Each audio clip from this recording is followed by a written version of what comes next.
Olá, seres pensantes, tudo bem com vocês? Acaba bonito da gota. Ah, tá, sou eu. Gente, vamos lá. Isso aqui é uma nova série que eu vou fazer, um compilado com 4 vídeos, certo? Ou seja, dividir aqui em 4 módulos, falando um pouquinho sobre as soluções. Então, a gente vai falar mais dos aspectos qualitativos e depois falar um pouco dos aspectos quantitativos das soluções. Então, nós vamos ver esse primeiro módulo justamente falando dos processos de ionização e dissociação. Isso é coisa bem simples, é bem didático, bem teórico, então fica tranquilo que você vai aprender tudinho aqui. Vamos falar inicialmente sobre o processo de ionização. O processo de ionização, ele ocorre quando você tem a formação de cargas que não existiam anteriormente. Ou seja, é um composto molecular, sem carga elétrica residual livre. Então, isso aqui ocorre principalmente nos ácidos, que são compostos de natureza molecular e são compostos que, quando em solução aquosa, vão sofrer o processo de ionização. Ou seja, por exemplo, o ácido clorídrico, o ácido sulfúrico, o ácido fosfórico, todos esses vão sofrer processo de ionização.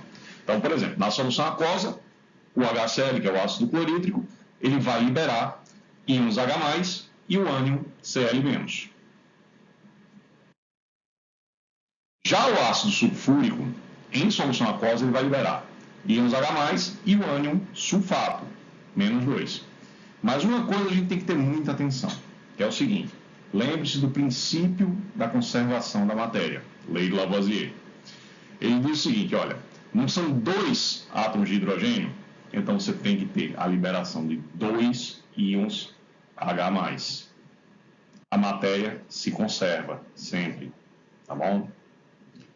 Já o ácido, conhecido como fosfórico, ele é utilizado como acidulante em refrigerantes à base de cola, ele vai liberar íons H+. Lembrando, conservação da matéria. Se tem 3 H+, precisa liberar esses 3 H+. Mas cuidado, porque os ácidos do fósforo sempre tem pegadinha com eles, tá? Por quê? Porque se for H3PO3, vai liberar apenas 2. H3PO2 vai liberar apenas 1. Então, tenha muito cuidado com isso, tá bom? Bom, e a dissociação? A dissociação é a separação de cargas que já existem previamente. Então, uma das coisas que você tem que ter em mente é que ela ocorre em compostos iônicos. Ou seja, vai ocorrer com bases, sais, óxidos iônicos. Então, tudo isso vai sofrer o processo de dissociação, que nada mais é do que a separação das cargas, que já vou pegar aqui um exemplo de 2 substâncias que sofrem dissociação em solução aquosa. Primeiro, nós vamos ter uma base, o hidróxido de cálcio. Então, olha, vai liberar o cátion cálcio +2, que é um cátion bivalente, e o OH- como ânion. Mas lembrando, conservação das massas. Se tinha 2 hidroxilas, tem que continuar com 2 hidroxilas sendo liberadas, tá? E aqui nós vamos ter um exemplo de um sal, o sulfato férrico. Ai, Flávio, mas pelo amor de Deus, é muito nome, como é que eu vou lembrar disso tudo? Tem uma aula só para isso. Conversa comigo e depois eu mando para vocês, se precisar, tá bom? Então, olha, nós vamos ter a liberação do ânion, do cátion trivalente do ferro e o ânion sulfato.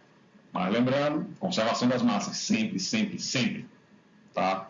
Libera 2 ferro e 3 ânions de sulfato. Lembre sempre disso, tá bom, pessoal? E a gente pode sempre verificar o chamado princípio da igualdade das cargas. Isso aqui é extremamente importante. Tu pega aí, ó, 3 vezes -2, vai ter uma carga de -6. 2 vezes 3, tu vai ter a carga de +6. Então, as cargas se anulam. Lembre sempre disso, tá bom? Vamos agora para um exercício rapidão, bem simples, para você ver, para fixar o conteúdo.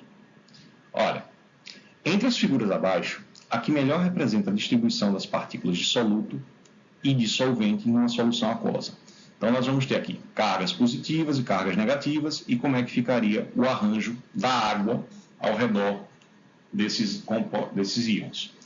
Então, aqui a gente não está entrando no mérito se ocorre ionização ou dissociação, mas a gente sabe, pelo que ele está colocando aqui na legenda, o cátion, Na+, e o ânion Cl-. Então, no caso, formaria um sal. Sais sofrem um processo conhecido como dissociação. Já é um composto iônico. Ele só vai separar as cargas, tá? Olha só. NaCl em solução aquosa vai liberar o cátion Na+, e o ânion Cl-. Na+ é da família 1A. Então, a tendência é perder sempre um elétron. Já o cloreto, ele vai receber um elétron, tá? Então, a molécula de água é uma molécula que tem uma polaridade bem elevada. Então, como é que funciona essa polaridade? Uma parte da molécula vai ficar positiva, outra parte vai ficar negativa. A parte positiva da molécula são os átomos de hidrogênio, que são menos eletronegativos. E a parte negativa é o átomo de oxigênio. Então, como é que vai ser o arranjo das moléculas de água ao redor dessas duas espécies químicas?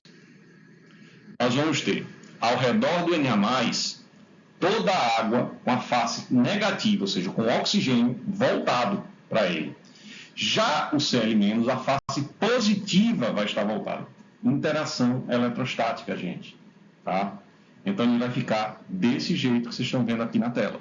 Tá certo? Então, a resposta mais correta, que mais se aproxima do que a gente está propondo aqui, seria a letra C.